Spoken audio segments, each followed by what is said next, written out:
موضوع الندوة الصحفية التي عقدتها اليوم جامعة الملاكمة بحضور رئيسي الاتحاد الإفريقي.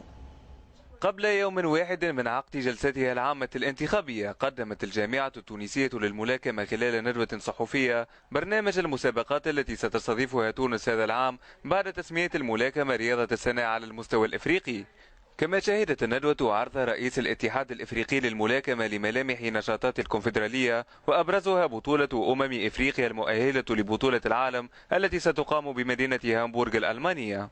البارح كان عنده لقاء مع السيد كاتب الدولة للرياضة، وكان عنده زاد لقاء واحد آخر مع رئيس اللجنة الأولمبية، وهو يطلب من تونس أنها تكون حاضرة عام 2017 وأنها تستقطب على الأقل أن ايفينمون من ليزيفينمون اللي باش يتعاملوا باش يعرفوا بالملاكمة يعني في أفريقيا وفي العالم بصفة عامة.